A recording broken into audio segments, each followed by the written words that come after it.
Let me ask you something, and I want you to really sit with this for a moment.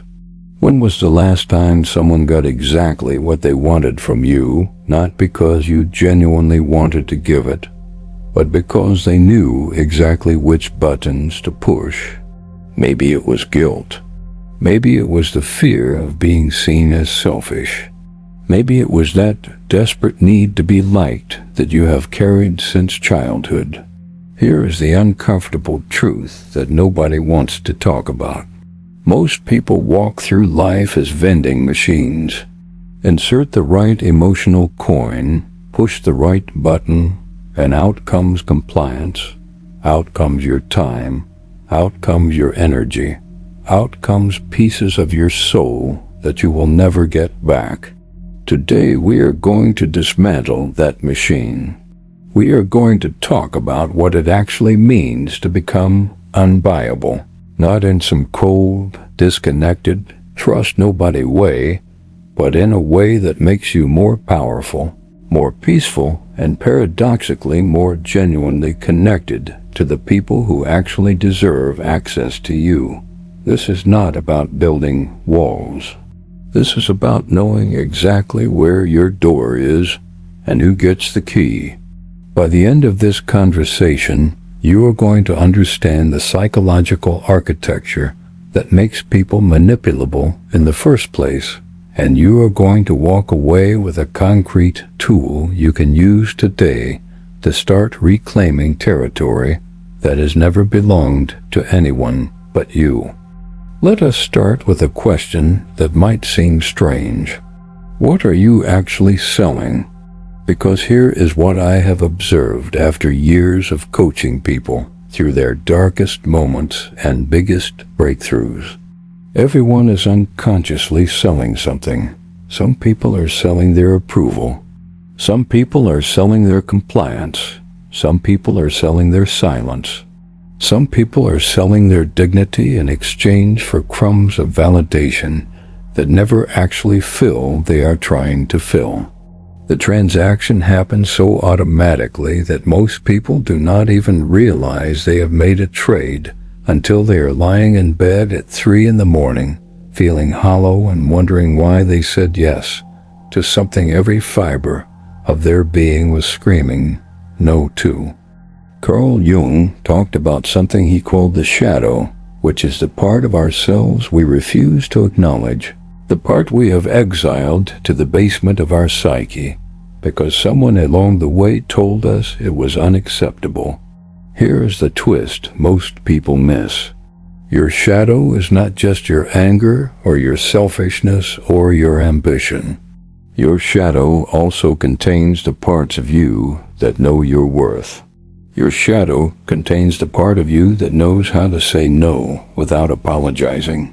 Your shadow contains the king or queen you have been too afraid to let sit on the throne, because somewhere along the way you learned that taking up space was dangerous. The moment you started selling pieces of yourself was the moment you locked that sovereign part of you in the basement and threw away the key. So why do we do it? Why do intelligent, capable, talented people give themselves away like they are running a clearance sale on their own souls? The answer comes down to 3 currencies that most people do not even realize they are trading in. The first currency is approval. This one gets installed early, usually in childhood, when you learned that love was conditional. You learned that being good meant being agreeable. You learned that your worth was determined by how useful you were to other people. The child who learns this does not grow out of it. They just get better at hiding the desperation while still running the same program underneath. Every time you say yes when you mean no, every time you laugh at something that is not funny, every time you shrink yourself to make someone else comfortable, you are spending this currency hoping to purchase something that cannot actually be bought. The second currency is safety. This one is primal. This one lives in your nervous system. Somewhere along the way, your brain learned that conflict equals danger. Maybe it was a volatile household. Maybe it was a relationship where standing your ground meant punishment. Whatever the source, your nervous system made a calculation. It decided that giving people what they want is the fastest way to make the threat go away. And it works in the short term. The problem is that every time you buy temporary safety by abandoning yourself, you are training your nervous system to believe that you cannot handle the storm. You are teaching yourself that your only survival strategy is capitulation. This is how people become perpetual hostages to the moods and demands of everyone around them. The third currency is identity. This is the sneaky one. Some of us built our entire sense of self around being the helpful one, the understanding one, the one who never makes waves. When being accommodating is your identity, saying no feels like death because you're not just setting a boundary. You are threatening to kill the person you have convinced yourself you need to be. This is why personal transformation feels so threatening to the ego.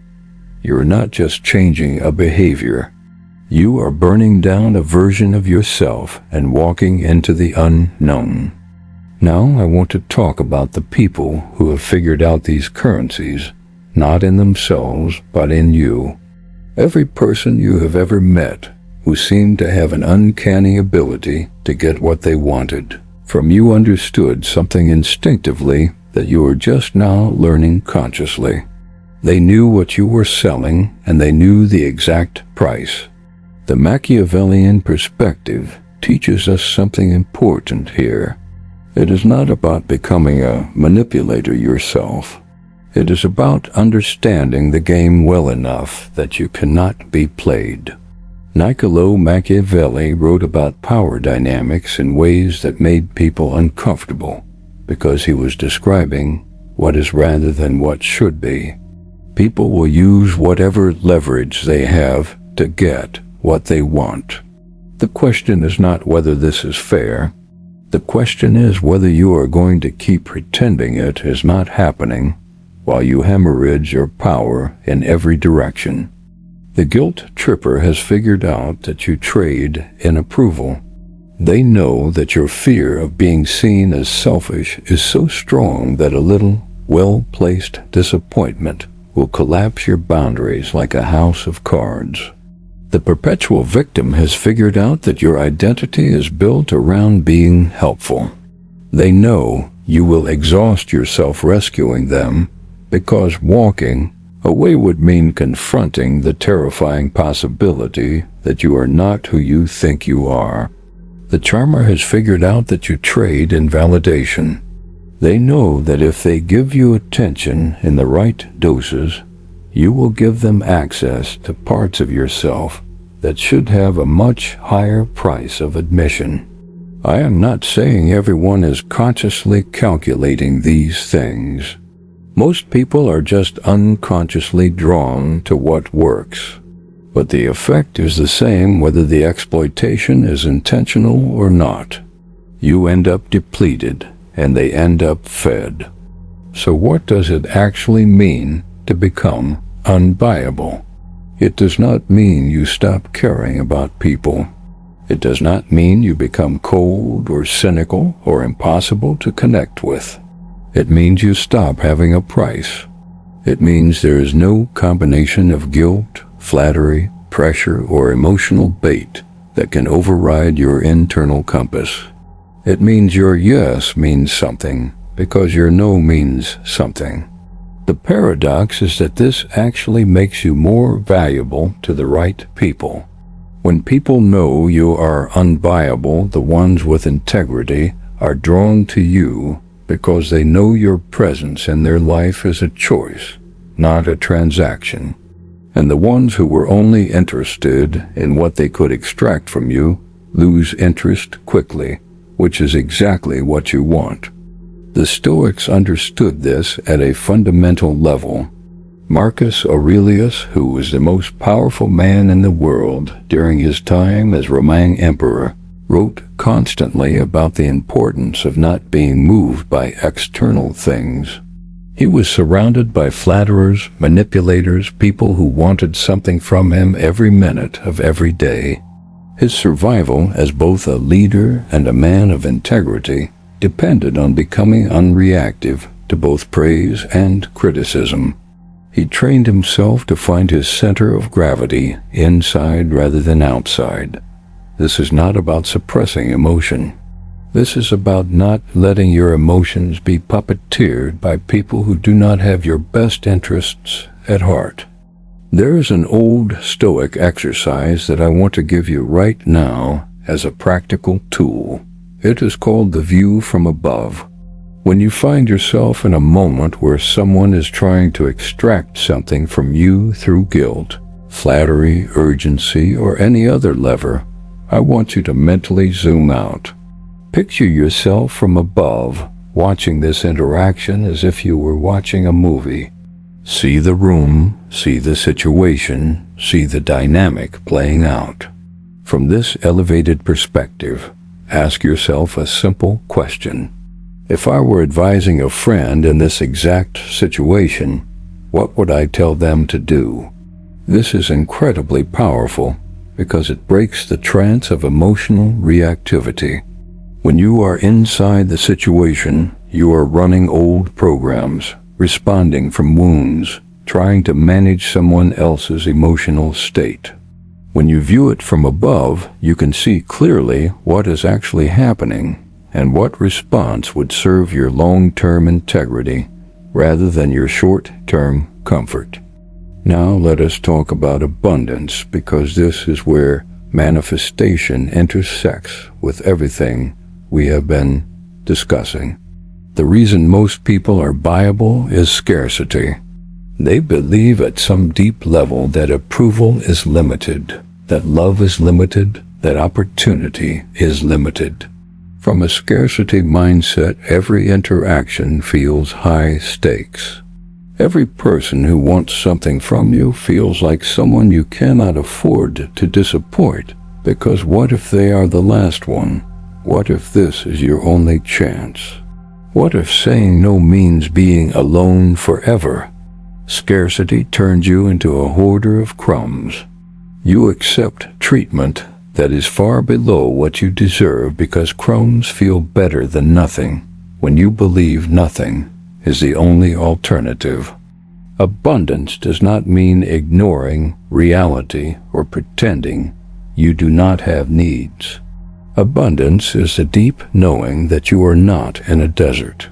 It is the understanding that the universe is not running out of opportunities, connections, or love, and more importantly, that your worthiness is not something that can be depleted by other people's inability to see it. When you operate from abundance, saying no does not feel like slamming a door on your only option. It feels like clearing space for something better. When you operate from abundance, losing someone's approval does not feel like starvation. It feels like their opinion was never food in the first place. This shift changes everything about how you show up in interactions, because you are no longer negotiating from desperation. The manifestation piece comes in here, and I want to be clear about what I mean by manifestation, because there is a lot of confusion around this concept. Manifestation is not sitting on your couch visualizing a Lamborghini and waiting for it to materialize. Manifestation is the understanding that you are constantly broadcasting a frequency through your thoughts, beliefs, and energy, and that frequency determines what you attract and what you repel. When you are buyable, you are broadcasting a frequency of lack, of neediness, of please just pick me. And what does that attract? People who are looking for someone exactly like that. People who need supply. People who can smell the desperation and know they can get a good deal. When you become unbuyable, you broadcast a completely different frequency. You broadcast the energy of someone who knows their worth is non-negotiable. And that frequency attracts people who are looking for equals, not targets. Let me tell you about a client I worked with.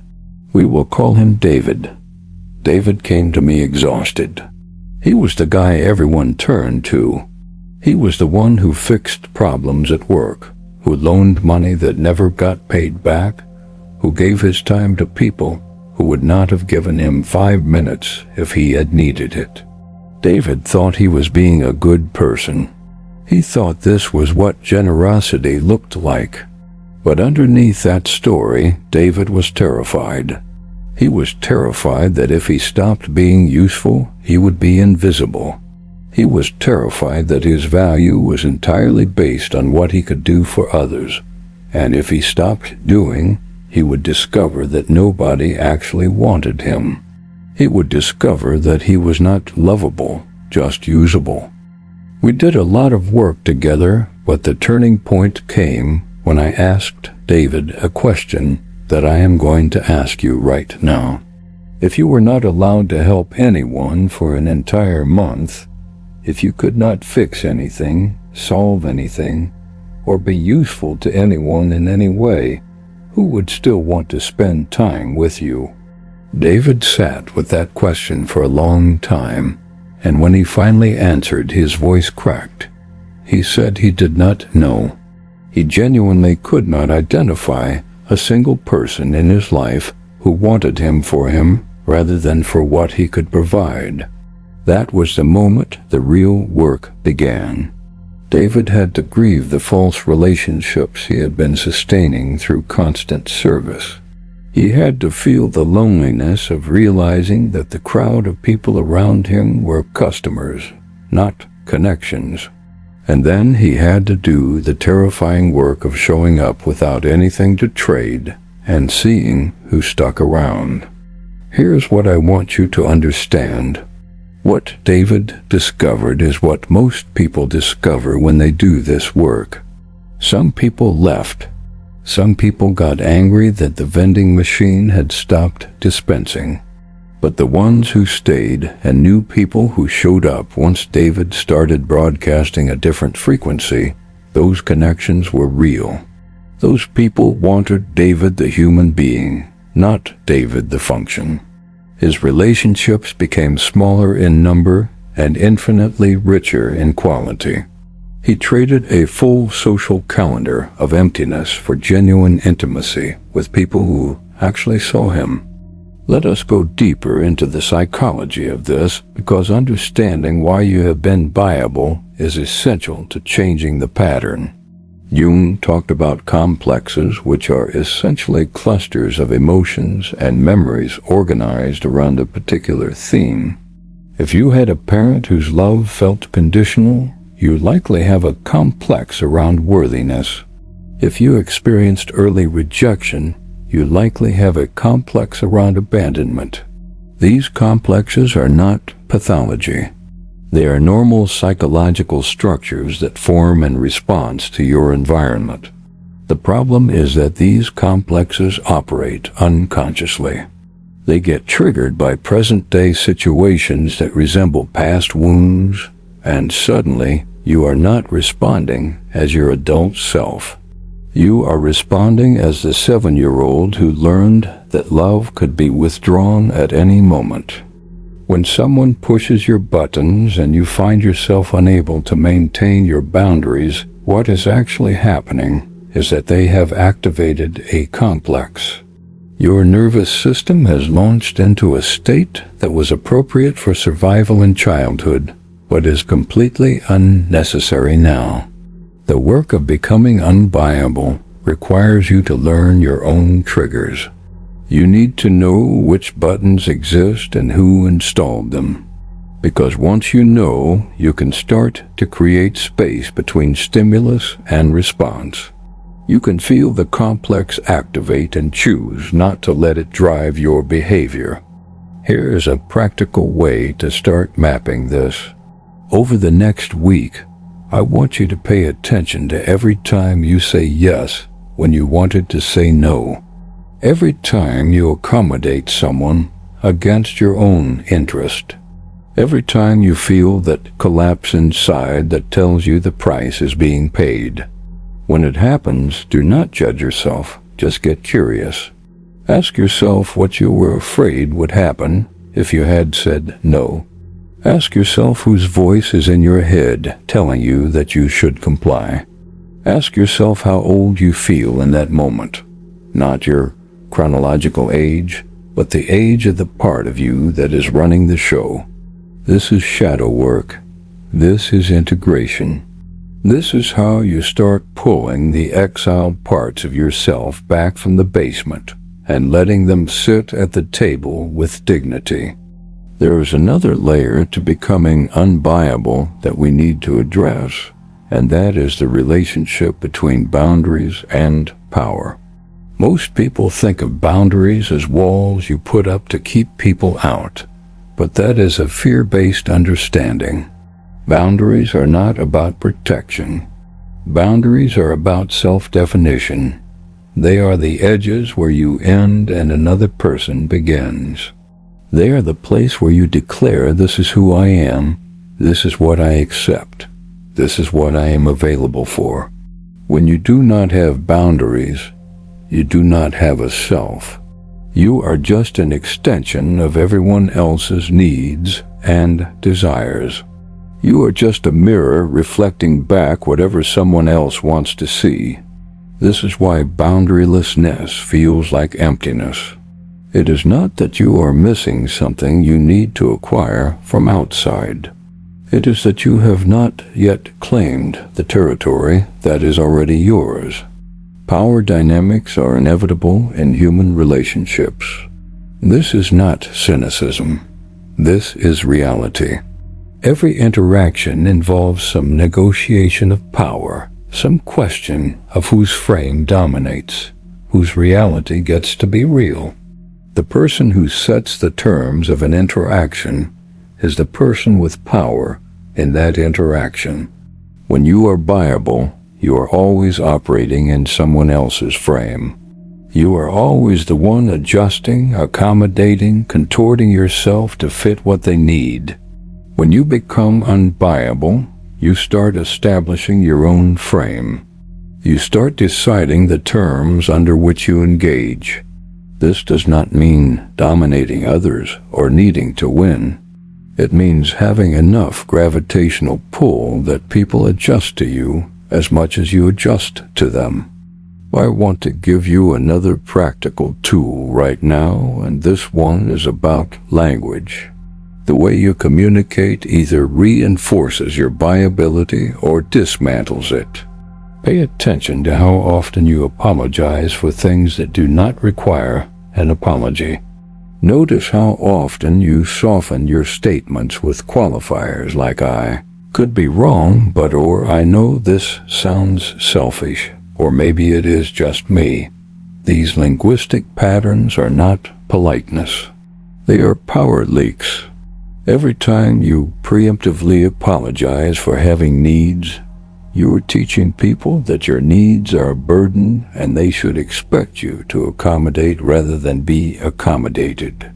Start practicing what I call clean language. A clean no is just no, thank you. Not no, I am so sorry, I wish I could. It is just that maybe next time. I feel terrible about this. Clean disagreement is, I see it differently. Not you might be right, but I was kind of thinking maybe. Clean requests are I need this, not I know this is a lot to ask and you can totally say no and I really hate to bother you. Clean language is not aggressive. It is clear, and clarity is power. The discomfort you feel when you imagine speaking this way is directly proportional to how much you have been trained to sacrifice clarity for approval. That discomfort is information about where your work is. Let us talk about the identity piece, because this is where the real transformation happens, or does not happen. Everything we have discussed, the boundaries, the language, the awareness of manipulation dynamics, all of it requires a fundamental shift in who you believe yourself to be. If your identity is the nice one, you will always revert to niceness even when it costs you everything. If your identity is the one who does not make waves, you will always smooth things over, even when the situation calls for disruption. Identity is the water you swim in. It is so pervasive that you do not even notice it shaping your behavior. You just think this is who I am, as if that were a fixed fact rather than an ongoing construction project. The truth is that you are not your personality. Your personality is a set of strategies you developed to survive your particular environment. The person you think you are was assembled through millions of small moments of feedback and consequence. You learned what got approval and what got punishment, and you shaped yourself accordingly. The self you believe to be essential is actually plastic. It is malleable. It can be reconstructed. And the great project of self-mastery is to intentionally reconstruct yourself according to your own values, rather than unconsciously running the programs installed by people who may not have had your highest good in mind. This is where it gets exciting. If identity is constructed, you get to be the architect. You do not have to keep being the person who folds under pressure just because that is who you have always been. You do not have to keep trading pieces of yourself just because you cannot remember doing anything else. Every moment is an opportunity to decide who you want to become, and then to act from that place, even before you fully believe it.